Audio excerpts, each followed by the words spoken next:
సాధారణంగా రాజకీయాల్లో ఏ రాష్ట్రంలోనైనా సందర్భాన్ని బట్టి క్యాంప్ రాజకీయాలు చూస్తూ ఉంటాం, రిసార్ట్స్ రాజకీయాలు చూస్తూ ఉంటాం, ఇవన్నీ జరుగుతాయి. కానీ అవిశ్వాస తీర్మానం పెట్టి మొత్తం ప్రభుత్వాన్నే కుప్ప కూల్చేయడం అనేది సాధ్యం అవుతుందా? ఇప్పుడు తమిళనాడులో జరుగుతోందా? టీవీకే తరపున విజయ్ వచ్చిన తర్వాత సీఎంగా ఓకే, ఆయన తీసుకుంటున్న నిర్ణయాలు లేదంటే ఆయన ఇచ్చిన హామీలు నెరవేర్చడం ఇవన్నీ ఒక ఎత్తు అయితే, డిఎంకేనో ఇప్పుడు ఎక్కువ ఆరోపణలు వినిపిస్తుంది అయితే ఆ పార్టీ మీదే, లేదంటే విజయ్ ప్రత్యర్థిలో నిజంగా ఇప్పుడు ఒక్కొక్క ఎమ్మెల్యేకి దాదాపు 35 కోట్లు ఇస్తాము అని చెప్పడం, వాళ్ళని కొనే ప్రయత్నం చేయడం, అంటే సక్సెస్ అవుద్దా, సాధ్యం అవుతుందా అనేది ఒకటి. లేదు ఎందుకు విజయ్ ప్రభుత్వం మీద అంత కక్ష? నిజంగా డిఎంకేకి అంత అవసరం ఉందా, లేదంటే వేరే పార్టీలకు అంత అవసరం ఉందా? ఏం జరుగుతుంది తమిళనాడు రాజకీయాలు? ఇది అంశం మీరు చర్చించే ప్రయత్నం సార్. నిజంగా అంటే సినిమాల్లో చూసాం ఎక్కువగా ఇలాంటి, అంటే ఇలాగా ఇంతకుముందు రిసార్ట్ తీసుకెళ్లి కూర్చోబెట్టడాలు, క్యాంప్ రాజకీయాలు ఇవన్నీ చూస్తుంటాం. అధికారంలోకి వచ్చిన వెంటనే అవిశ్వాస తీర్మానం పెట్టేసి ఎమ్మెల్యేలను కొనేసి ఒక్కసారిగా కోలగొట్టాడు. నిజంగా అది కూడా తమిళనాడు రాజకీయాల్లో సాధ్యమయ్యే పనేనా? అది ఎందుకు అసలు? ఎక్కడైతే చేస్తారు. మీకు కేసీఆర్ వర్సెస్ చంద్రబాబు ఏంటి? ఆంధ్రప్రదేశ్కి చంద్రబాబును పంపించింది కేసీఆర్. ఎందుకు? కేసు పెట్టి. ఆ భయం లేకపోతే కట్టుబట్టలతో వస్తుంటారు. ఎవరు చూసేసారు కట్టుబట్టలతో? 10 ఏళ్ళు మనకు అవకాశం ఉండగా ఎందుకు వచ్చాం? అక్కడ ఎమ్మెల్సీ ఎలక్షన్ జరిగింది. తెలుగుదేశం పార్టీ అభ్యర్థికి 2 తెలుగుదేశం బీజేపీ గెలిచిన అభ్యర్థికి ఇంకొక 9 ఓట్లు కావాలి. 8 ఓట్లు లేవు, కానీ పోటీకి పెట్టారు. వాస్తవంగా కేసీఆర్ మేము పోటీకి దిగ, నువ్వు తీసుకొని బీజేపీకి చెప్పేశాడు కిషన్ రెడ్డికి. రెడీ అవుతున్న టైంలో చంద్రబాబు నాయుడు లేదు మా స్ట్రాటజీ వేరే ఉందిలే అని బీజేపీ అధిష్టానంతో చెప్పి మీరు ఆగండి అంటే బీజేపీ ఆపి ఆ సీట్ ఏదో వీళ్ళు పెట్టుకుంటారంటే కానీ ఏంది. అప్పుడు ఏం చేశారు? 5 కోట్ల రూపాయలు ఒక్కొక్కళ్ళకి 10 మంది ఎమ్మెల్యేలు. ఎవరు? టీఆర్ఎస్ ఎమ్మెల్యేలు. వాళ్ళకి 10 కోట్ల రూపాయలు ఇస్తే వాళ్ళు ఓటేసేటట్టు, 5 కోట్ల రూపాయలు ఇస్తే ఓటేసేటట్టు. ముందు 50 లక్షలు అడ్వాన్స్ ఇచ్చేటట్టు. ఆ 50 లక్షలు తీసుకున్నటువంటి స్టీఫెన్సన్ను తీసుకుంటున్నప్పుడు అతనికి ఆల్రెడీ పోలీసులు నిఘా వర్గాలు ముందుగానే ప్లాన్ చేసి ఉన్నాయి కాబట్టి ఆ విషయంలో, అంటే ఆ కథను ఆయన ఇంతకుముందు కూడా చెప్పాను, దాని వెనకాల చాలా పెద్ద కథ నడిచిందని. ఆ టైంలో జరిగినటువంటి ఇష్యూలో హిడెన్ ఆపరేషన్ చేసి, ఎందుకంటే ఉన్నది కేసీఆర్కి 64 బలమే, 64, 67 అనుకుంటాం. అంటే అత్యవసరం ఉన్నాడు అతను. అత్యవసరం ఉన్నప్పుడు 10 ఓట్లు అవతలకి పోతే ప్రభుత్వం కూలిపోతుంది. దానికోసం ప్లాన్ చేశారు. చివరికి కేసీఆర్ ఏం చేశాడు? విషయం అర్థమైంది. అలాని వీళ్ళకి గనక ఫోన్లు చేసి ఏందయ్యా నువ్వు అమ్ముడు పోయావంట అన్నారు అనుకోండి, అప్పుడు నిజంగా ఎదురు తిరుగుతారు. తెలిసిపోయింది అని చెప్పి. ఇదివరకు ఎన్టీఆర్ టైంలో జరిగింది అట్లాగే. తెలిసిపోయింది అనుకుని అడ్డం తిరిగిపోయి ఎన్టీఆర్కి వెళ్ళి చంద్రబాబు వెనకాల తిరిగారు. అట్లాంటి పరిస్థితి తేగలరు, అట్లా దెబ్బ కొట్టగలరు చంద్రబాబు అనే నమ్మకం ఉంది. అప్పుడు ఏం చేశారు? చివరికి ఏసీబీ కేసు పెట్టి రేవంత్ రెడ్డిని అరెస్ట్ చేసేవాడు భయపెట్టాడు. భయపెట్టి చంద్రబాబు నాయుడిని కూడా అరెస్ట్ చేస్తానంటే భయపెట్టాడు. అప్పుడు పెద్ద మనుషుల ఒప్పందం వీళ్ళిద్దరి మధ్యన జరిగినటువంటి దాంట్లో భాగంగా ఎన్టీఆర్ ట్రస్ట్ భవన్ అక్కడ ఇంకా కార్యకలాపాలే చేయకుండా టీడీపీ వచ్చి అక్కడ కూర్చుంది. అది కదా జరిగింది. అప్పటికప్పుడు కట్టుబట్టలతో ఎవడు బొమ్మ ఇచ్చేసాడు, ఎవడు బొమ్మ అన్నాడు. అట్లాంటిది ఇక్కడే సాధ్యమైనప్పుడు అక్కడెందుకు సాధ్యం కాదు? అంటే ఒకటి సార్, 2019లో జగన్ అధికారంలోకి వచ్చిన తర్వాత మీకు బాగా గుర్తు, మనం చాలాసార్లు 6 నెలలకే అవిశ్వాసం పెడితే, ఇప్పుడు కూడా పెడితే, తీర్మానం పెడితే మేమే గెలుస్తాం, మేమే అధికారంలోకి వస్తాం టీడీపీ చెప్పుకుంటూ వచ్చింది. కానీ ఈ స్థాయి ప్రయత్నాలు అయితే ఎప్పుడు చేయలేదు. కానీ ఇక్కడ ఒక ఎమ్మెల్యే 35 కోట్లు పెట్టి కొనడానికి రెడీ అవుతున్నారు అంటే, మీకు జగన్ వచ్చాడు 151 ఉంది, అక్కడేం మిగుతారు అంతమంది ఉన్నప్పుడు? అక్కడ అత్యవసరం ఉంది కాబట్టి పీకే ప్రయత్నం చేశారు. ఇప్పుడు జగన్ కూడా ఎందుకు చేయడు? 164 ఉంటే ఏళ్ళేం బిగుతాడు? కష్టం కదా, చేయలేడు. అక్కడ వచ్చేటప్పటికి అత్యవసరం ఉంది, అసలే లేదు. అక్కడ 11 సీట్లు తక్కువ వచ్చినాయి, 108. అందులో ఈయన 2 చోట్ల పోటీ చేశాడు కాబట్టి 107 లెక్క. 11 అయ్యేది డిఎంకే కూటమిలో వాళ్ళని బతిలాడి తెచ్చుకోవాలి లాస్ట్ లో. కాబట్టి అవన్నీ డిఎంకే కూటమితో రేపు పొద్దున కావాలంటే మళ్ళీ వెనక్కి వెళ్ళిపోతారు. ఇప్పుడు ఇతని దగ్గర నుంచి 15 ఓట్లు వాస్తవంగా చాలా ట్రై చేశాడు స్టాలిన్, ఏఐఏడిఎంకేను వీళ్ళు కలిసి పొత్తు పెట్టుకోవడానికి. కానీ ఏఐఏడిఎంకేలో ఉన్నటువంటి షణ్ముఖం వర్గం ఎదురు తిరిగింది. పళనిస్వామిని మనము వాళ్ళ ఏది స్టాలిన్ పళనిస్వామి కుమ్మక్క అయిపోయారు. ప్రభుత్వం ఏర్పాటు చేయడానికి అనౌన్స్ కూడా చేశారు కదా రేపు చెప్తామని. అంతా రెడీ అయిన తర్వాత షణ్ముఖం వర్గం అడ్డం తిరిగింది. వాళ్ళు ఆల్రెడీ విజయ్తో టచ్ లో ఉన్నారు. వాళ్ళు అందుకోసం పళనిస్వామితో విభేదించి నువ్వు అసలు పుట్టిందే డిఎంకేకి వ్యతిరేకంగా ఏఐఏడిఎంకే, నువ్వు వెళ్ళి ఆడితో కలవడం ఏంటి అని చెప్పేసి అడ్డం తిరిగారు. తిరిగేసేసే వల్ల ఆగింది. లేకపోతే డిఎంకే ఏడీఎంకే కూటమి ప్రభుత్వం వచ్చేది. వచ్చిండేది మేబీ. అప్పుడు వీళ్ళ పార్టీలు వాళ్ళ పార్టీలు కలిసి ఉండేవి, ద్రవిడ పార్టీలన్నీ కలిసి ప్రభుత్వాన్ని ఏర్పాటు చేసేవాడు. అక్కడ చివరిలో మిస్ అయింది ఏంటయ్యా అంటే ఆ షణ్ముఖ వర్గం అడ్డం తిరగడం వల్ల ఆగింది. అంత చేసినా కూడా అత్యవసరే ఉంది. కాబట్టి వీళ్ళు లెక్కేసుకుంటుంది ఏంటి, స్టాలిన్ కి బాగా భయం ఉంది. ఎందుకు అంటే అయిపోయింది టర్మ్ అతనిది, ఇప్పుడు కొడుకు వచ్చేసాడు, ఇప్పుడు కొడుకుని ఇన్ఛార్జి చేశాడు. సీఎం పదవిగా ఇప్పుడు వాస్తవంగా అయితే ఈ 5 ఏళ్లలో సీఎం పదవి రాదు.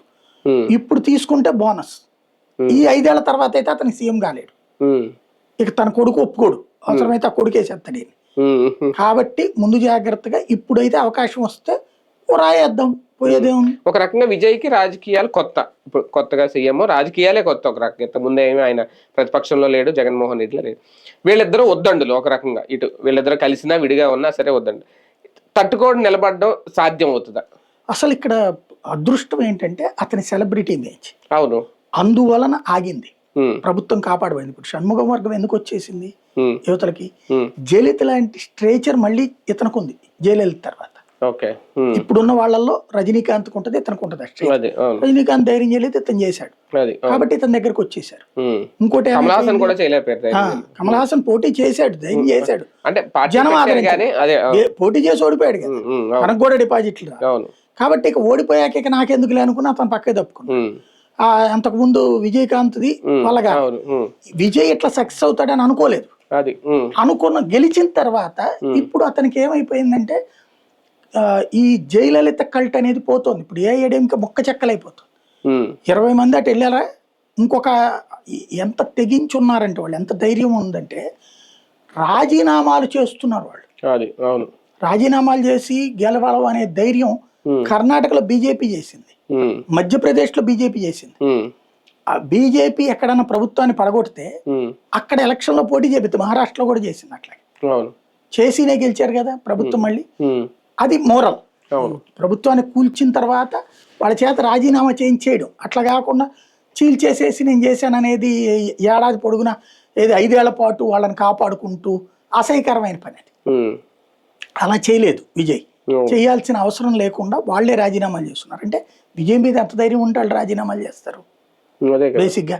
ఏఐఏడీఎంకే ఎమ్మెల్యేలు వాళ్ళు అందులో మొన్న ఎంత టఫ్ ఫైట్ లో గెలిచిన వాళ్ళు అంటే విజయ్ ని వాళ్ళు యాక్సెప్ట్ చేస్తున్నారు, బలమైన నాయకుడుగా నెక్స్ట్ ఉంటాడు స్టాలిన్కి అన్నటువంటి.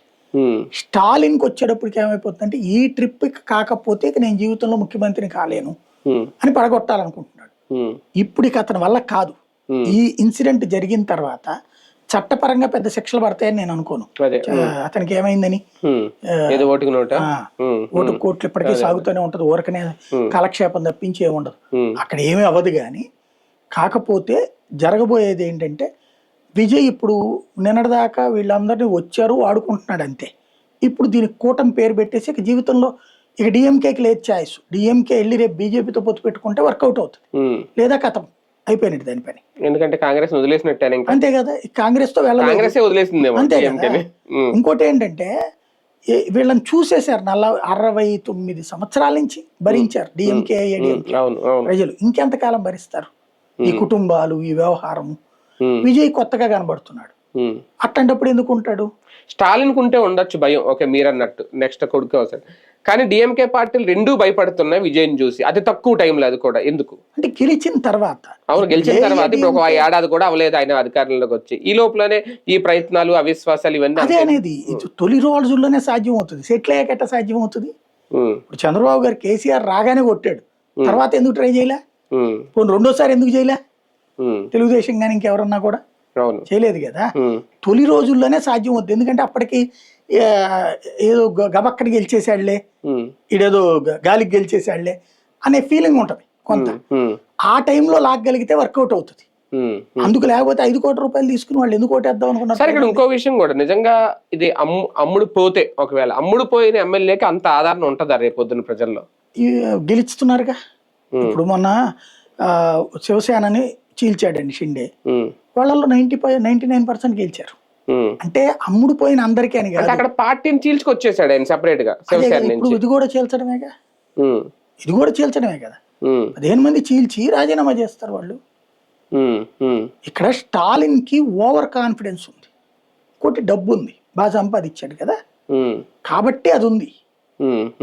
ఈ ట్రిప్పులు అంటే ఇంకొక భయం కూడా ఉంది. ఇప్పుడు జగన్ అదే సరే విజయ్ గనక అక్కడ గెలిచాడు అనుకోండి, మళ్ళీ ఇదే విజయ్యే ఉన్నాడే అనుకోండి, అతను సక్సెస్ అయ్యాడు అనుకోండి, ఈ భవిష్యత్తులో ఇంకెతనికి ఏంటి కెరీర్? అంటే ద్రవిడ పార్టీలు వినుకు కోల్పోతుందని భయం ఏమన్నా ఉందా ఇద్దరిలో కూడా? అంతే. డిఎంకే అన్నా డిఎంకే ఇక అన్నా డిఎంకే అసలు మనం తీసేసాం, అయిపోయింది దాని పని. ఇప్పుడు దాంట్లో ఉన్న మాజీ మంత్రులు కూడా వెళ్ళిపోయి విజయ పార్టీలో చేరిపోతున్నారు. పళనిస్వామిని వదిలేసి ఇప్పటికి 25 మంది వెళ్ళిపోయారు. 45 మందిలో 25 మంది పోయారు, 10 మంది రావట్లేదు, 10 మంది ఉన్నారు అతని వెనకాల. కాబట్టి అతను ఇంకా కౌంట్ చేయలేము. డిఎంకేకే భయం ఉంటది భవిష్యత్తులో. అంటే ఉదయనిధి స్టాలిన్ని ఇప్పుడు నేను ఇక్కడ చెప్తుంటాను, లోకేష్ పవన్ జగన్ని చూడటం వేరు, చంద్రబాబు నాయుడు జగన్ని చూడటం వేరు.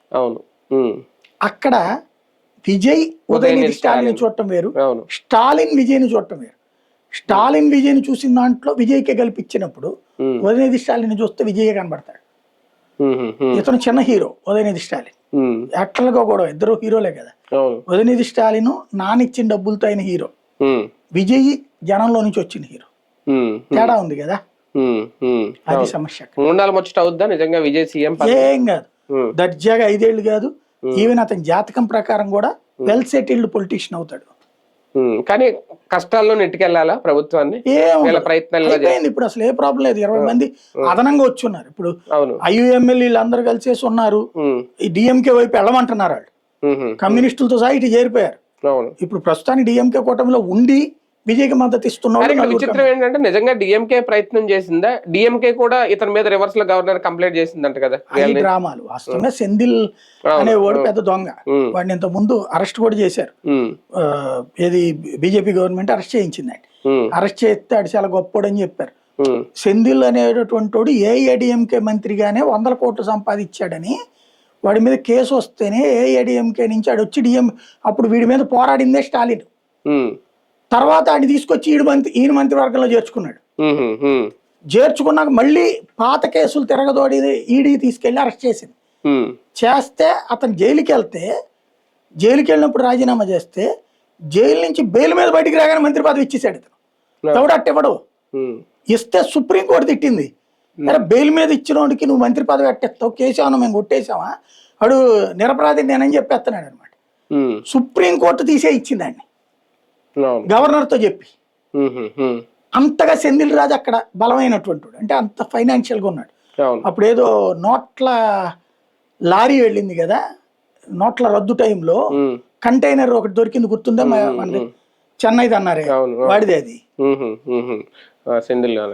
కానీ ఒకటి సార్, బీజేపీకి ఇది ఒక మంచి అవకాశం భవిష్యత్ రాజకీయాల్లో తమిళనాడులో పాగా వేయడానికి. చాలా పడుతుంది టైం, దెబ్బతినేసి. ఇంకా 5 ఏళ్ళ టైం. ఆంధ్రాలో తెలుగుదేశం పార్టీతో టైఅప్ అవడం వల్ల ఎట్లా లాస్ అయిందో 2014 టైంలో, సక్సెస్ అయ్యే టైంలో, అది ఇప్పటికీ 12 ఏళ్ళు అయిపోయింది. అంటే 15 ఏళ్ళు అది ఏదో ఒక దానికి అసిస్టెంట్ గానే ఉండాల్సి వచ్చింది తమిళనాడులో. అదే మొన్న అది చేసిన తప్పు ఏఐడిఎంకేతో పొత్తు. 2019 ఎలక్షన్ లో ఎట్లా 24 ఎలక్షన్ లో ఎట్లయితే ఒంటరిగా పోటీ చేసి 12% ఓట్లు తెచ్చుకుంది. మున్సిపాలిటీ ఎన్నికల్లో చెన్నైలో 2nd ప్లేస్కి వచ్చింది. అట్లాగే అనేక మున్సిపాలిటీల్లో 3rd ప్లేస్ లోకి వచ్చింది. దాన్ని అలాగే ఉండనిచ్చి అన్నామలైన ఉండనిచ్చి ఉంటే ఇప్పుడు వచ్చేటప్పటికి ఒక 30-40 సీట్లు గెలుచుకుని ఉండేది, కనీసం 30 సీట్లు గెలుచుకుని కింగ్ మేకర్ అయి ఉండేది. అది ఛాన్స్ వదులుకున్నది. ఇప్పుడు ఆంధ్రప్రదేశ్ లో చూసుకుంటే అలా అనుకున్న ఈజీగా వీళ్ళతో పొత్తులో కలిసిపోయి జగన్ ప్రభుత్వం అనేది దింపడానికి సహాయపడింది కదా. రేపు పొద్దున్న తమిళనాడులో ఎందుకు జరగదు? టీవీకి దింపాలంటే ఎందుకు కలవదు? సొంతగా పోటీ చేసినప్పుడు ఒరిస్సాలో గెలిచిందండి. అవును, అలాంటి ఛాన్స్ తమిళనాడులో ఉంది, ఆంధ్రాలో లేదు. ఇప్పుడు ఉందా? మొన్న అదే అది పోగొట్టుకుంది. అంటే ఇప్పుడు కేరళలో ఉంది, సింగిల్ గానే పోటీ చేస్తుంది, సంఖ్య క్రమక్రమంగా పెంచుకుంటోంది. మొన్న మున్సిపాలిటీలు గెలుచుకుంది, 4 ఎమ్మెల్యేలు గెలుచుకుంది. ఇట్లాగా అక్కడ కూడా అట్లా దశల వారీ గెలవాలి, ఆంధ్రాలోనే దశల వారీ గెలవాలి. అంటే వీళ్ళకి కూడా అవసరం కదా, ఇప్పుడు డిఎంకేకి వీళ్ళకి కూడా అవసరం కదా. రేపు పొద్దున్న వాళ్ళు సింగిల్ గా పోటీ ధైర్యం చేస్తారా? అక్కడ కూటమిలే ఉంటాయి, కానీ బీజేపీ సింగిల్ గానే చేయాలి. అక్కడ చేస్తేనే బెనిఫిట్, భవిష్యత్తు ఉంటుంది తమిళనాడులో బాగా వేయడానికి. రైట్, చూద్దాం. మొత్తాన్ని నిజంగా ఆసక్తికరమైన రాజకీయాలే కదా, విచిత్రం తమిళనాడుకు సంబంధించి. కానీ కష్టాల్లోనే నెట్టుకెళ్లాలా విజయ్ ముఖ్యమంత్రిగా ఈ 5 ఏళ్ళు, లేదు ఈ లోపల ఏమన్నా కీలక నిర్ణయాలు రాజకీయంగా ఏమన్నా చూడబోతున్నావా? బీజేపీ ఎలాంటి స్టెప్ వేస్తుంది? వెచ్చుద్దాం.